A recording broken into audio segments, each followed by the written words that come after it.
Welcome back to the channel, everyone. It's Rustabout Collector here, and I'm just about to sit down and film my ever so anticipated, by me at least, review of the 4 Target exclusive Clone Wars Black Series wave. And I wanted to make a quick video. I'm not sure which one will go up first. It'll either be this one or the review. Either way, I wanted to showcase how I decided, or rather, how I'm going to be opening these in order to preserve the really nice card art, but also free the figures from their plastic prison. So this will be a quick video just to show you how to do it if you're interested in saving the card art without ripping off the, where the heat press has sealed the bubble to the card and not ripping off the artwork. I don't claim that this is the best way or the only way or anything like that. This is just the way that I found, and if it works for you, I'm glad it does. You know, I just want it to be helpful to collectors out there who are, you know, trying to have the best of both worlds, trying to have their cake and eat it too, have their figures card and also the figure out and able to like pose it and stuff like that. So let's get into it. Starting off, you're going to need something sharp. I have here just this old vintage pen knife or pocket knife, and I like to use it. It's very reliable. And on the back side, you're going to want to turn the card around, and you're looking for these 2 tabs right here and right here. I've noticed on different boxes, sometimes these tabs are heat pressed to the plastic and sometimes they're just taped down. On this particular Echo, it is just taped down. You can see that there's no areas where you can see it pressed into the plastic. On my Hawk box here, it was actually heat pressed onto the card. You can kind of see a faint like hexagonal pattern or like a diamond pattern here where the heat press was used, and of course that ripped off the paperback here. So yeah, you might want to be careful. So there's 2 ways that I'm going to show how to do this, and it's up to you how you want to do it. It really just depends on if you want to risk ripping off the card box there. The first method would just be getting your blade like right in here between the card and the plastic, and then slowly and carefully, it is a tougher plastic, so I'm going to try and do this without cutting the video or myself, but you're just going to slowly ease the blade up through this plastic, and hopefully if you're careful it'll kind of eventually give way, and let's see, we can almost get it right.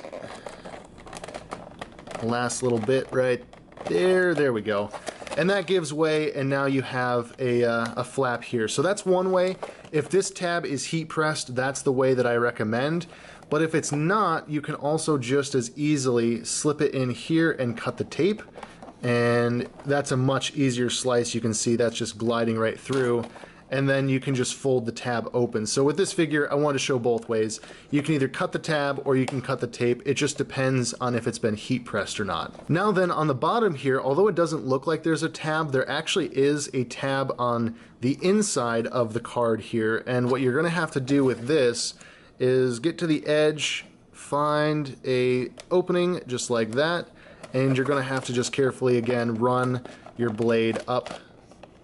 You can do this fast, you can do this slow. I've done this on a couple cards already, so I'm a little bit used to it now, but as you can see, now the card is starting to separate from the plastic there, and it's still sealed here. It's not ripping off on this edge. You can now carefully reach in, you can pull out the warning sheet, whatever this is. It's a waste of paper in my opinion.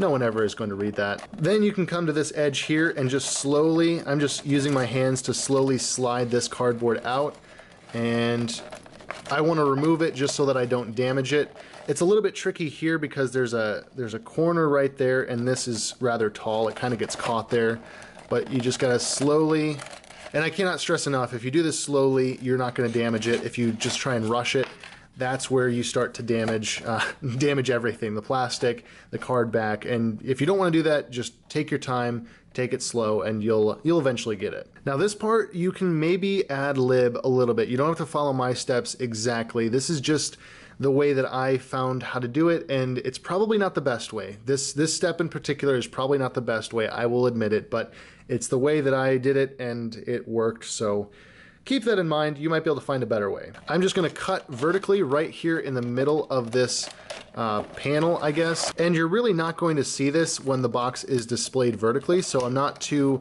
worried about it, but you're just going to cut all the way up until just before this rounded seam. Once you've completed this step, you should be left with two little panels. It is kind of hard to see because they are see-through, but you should have these two little panels, and then if everything goes as planned, you should be able to pull the sleeve with the figure out. Now what I do at this step is I typically will put it on the ground, and from here I'm going to hold pressure right here and here, pressing down on the seam that goes around here just to make sure that it doesn't tear free. And then I'm going to just slowly try and ease the bubble out. It can take a little bit of work, a little bit of effort, but eventually it should come free. It does help a little bit if you reach your finger in and push down the lip of that plastic and pull it free just like so. And then you have the figure out in the bubble, and you also have the intact card art with it all pretty well sealed. It doesn't look like it tore up very badly, or if at all. There may have been a little bit of separation there, but it didn't make it apparently torn or anything like that. So then you can free your figure out of the plastic as one does, I suppose. Pop him out just like this.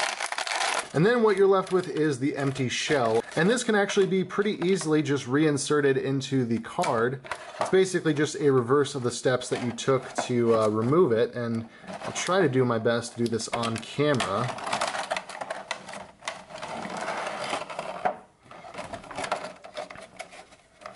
Once again, you get it in there just like that. If this is actually started, again, I know it's hard to see, but it is started in there. I'm going to press down on these corners, pop it in just like that, and that is in there just where it should be. And now you want to put this back in. I still find that this is easier done if you fed it through the side, so that's what we're going to do here. We're going to feed it up under that lip, and eventually, let's see if we can get this right.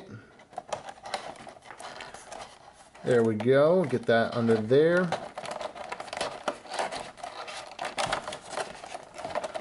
And then once you're in position, you want to get that wrapped around. Once you're in position, it should just feed right across fairly well.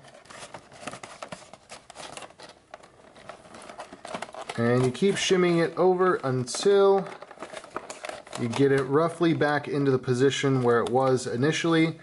And there you have it. That is basically a sealed card without a figure now. And there you have it. There's your way to remove the figure from the card back without ideally damaging any of the card back. You will have to make a couple cuts to the plastic. But if you're displaying it like this, just on a shelf setting up like this, or even on a wall, you're not really going to notice those cuts at all. And so you can have your figure out, pose them up however you want, and you still have this really, really nostalgic Clone Wars card art, which I think is absolutely awesome just in and of itself. So that's why I took the time to try and save the card art for a change, rather than just pitching the box once I had done the review and everything. So it's cool. I like it, I dig it, and I hope that this was helpful for you guys, those of you that want to collect the box and the figure both separately. Again, I don't claim that this is the best way, this is just the way that I found to work, and hopefully you guys find it helpful as well. But anyways, that's it. That's where I'm going to wrap this up. I got the figure out of the box, so now it's time to get reviewing these guys, and it will be up on the channel soon. I don't know if it'll be up before or after, like I said, but be on the lookout for the review of all 4 of these figures. I plan to do it all in just one long video just to save time for everyone, including myself. And so, yeah, there you go. If you want to check out my social media, my Instagram, check the link down in the description. There's also an Entertainment Earth link down there in the link tree. If you want to order or pre-order any upcoming action figures and you do it through that link, you help out the channel just a little bit, and I do so appreciate that. But anyways, guys, that's all for now. So thank you for watching, and I will catch you all in the next video.